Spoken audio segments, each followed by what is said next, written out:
and invites him for a coffee to show that he's all right. And those Uncle Toms can't pass up the coffee.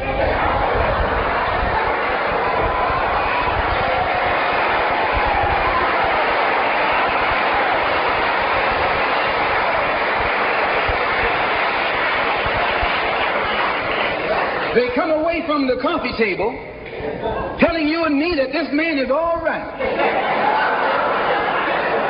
because he's from the South. And since he's from the South, he can deal with the South. And look at the logic that they're using. What about Eastland? He's from the South. Make him the president. If Johnson is a good man because he's from Texas, and being from Texas will enable... If Johnson is a good man because he's from Texas, and being from Texas will enable him to deal with the South, Eastland can deal with the South better than Johnson. Oh, I say, you've been misled. You've been had. You've been took.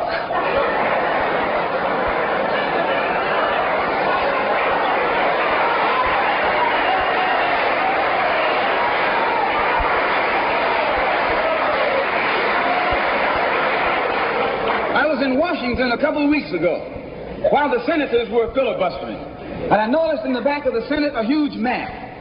And on this map, it showed the distribution of Negroes in America. And surprisingly, the same senators that were involved in the filibuster were from the states where there were the most Negroes. Why were they filibustering the civil rights legislation? Because the civil rights legislation is supposed to guarantee voting rights to Negroes in those states. And those senators from those states know that if the Negroes in those states can vote, those senators are down the drain.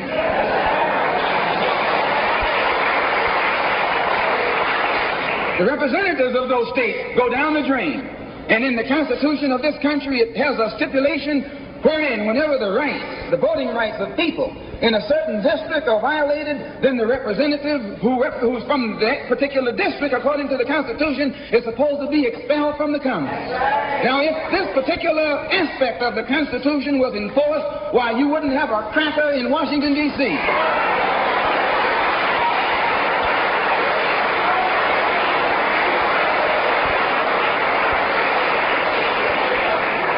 But what would happen?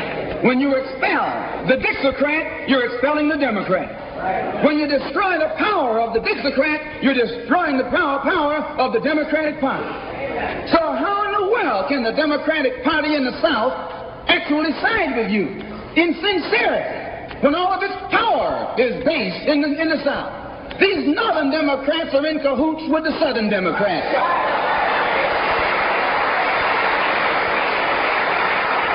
They're playing a giant con game, a political con game. You know how it goes.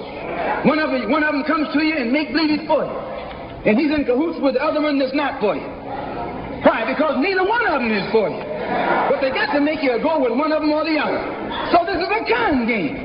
And this is what they've been doing with you and me all these years. First thing Johnson got off the plane, when he became president, he asked, where's Dickie?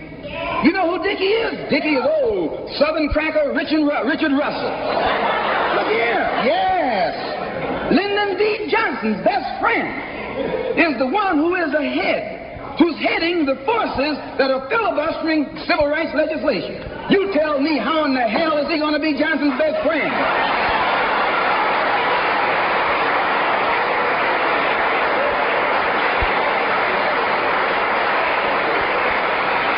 How can Johnson be his friend and your friend too? No, that man is too tricky. Especially if his friend is still old Dickie.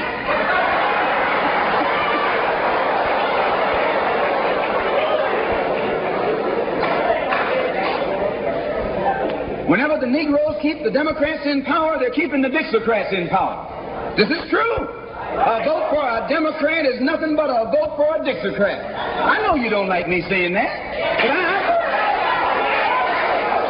I'm not the kind of person who come here to say what you like. I'm going to tell you the truth whether you like it or not.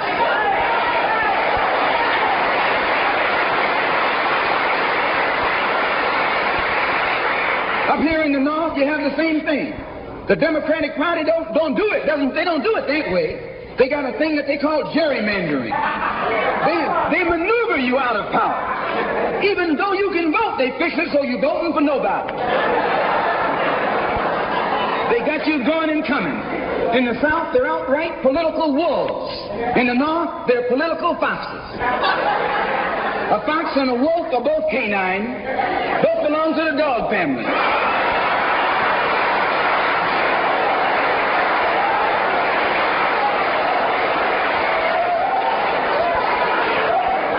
Now, you take your choice. You're going to choose a northern dog or a southern dog. Because either dog you choose, I guarantee you, you'll still be in the doghouse. This is why I say it's the ballot or the bullet. It's liberty or it's death. It's freedom for everybody or freedom for nobody.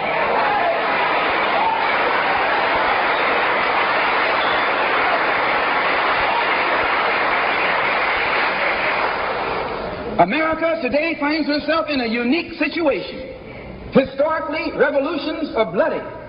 Oh, yes, they are. They haven't never had a bloodless revolution or a nonviolent revolution. That don't happen even in Hollywood.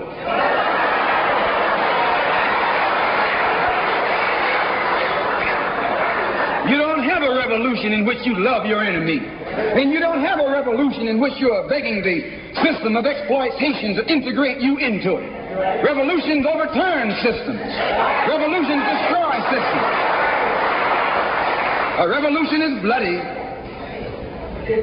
But America is in a unique position. She's the only country in history in a position actually to become involved in a bloodless revolution. The Russian Revolution was bloody.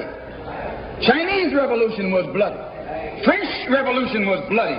Cuban Revolution was bloody. And there was nothing more bloody than the American Revolution.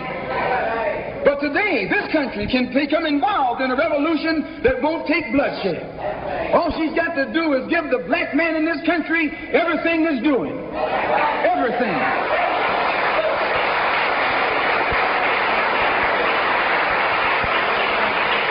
I hope that the white man can see this. Because if you don't see it, you're finished. If you don't see it, you're going to become involved in some action in which you don't have a chance. And we don't care anything about your atomic bomb. It's useless. Because other countries have atomic bombs. When 2 or 3 different countries have atomic bombs, nobody can use it. So it means that the white man today is without a weapon. If you want some action, you got to come on down to earth. And there's more black people on earth than there are white people on earth.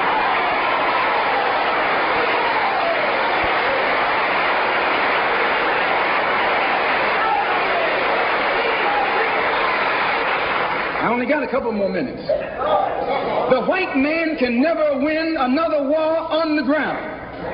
His days of war victory, his days of ground victory are over. Can I prove it? Yes. Take all the action that's going on this earth right now that he's involved in. Tell me where he's winning. Nowhere. Why, some rice farmers, some rice eaters ran him out of Korea. Yes, they ran him out of Korea.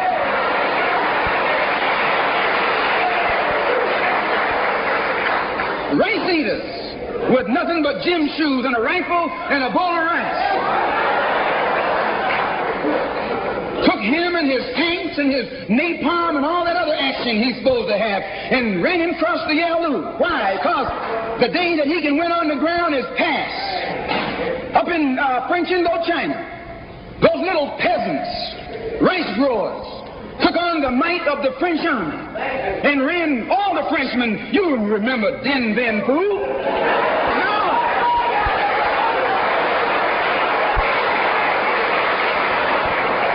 The same thing happened in Algeria, in Africa. They didn't have anything but a rifle. The French had all these highly mechanized instruments of warfare. But they put some guerrilla action on. And a white man can't fight a guerrilla warfare.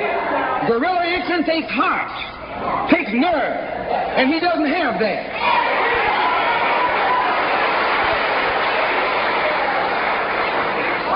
He's brave when he's got tanks. He's brave when he's got planes. He's brave when he's got bombs. He's brave when he got a whole lot of company along with him. But you take that little man from Africa and Asia, turn him loose in the woods with a blade.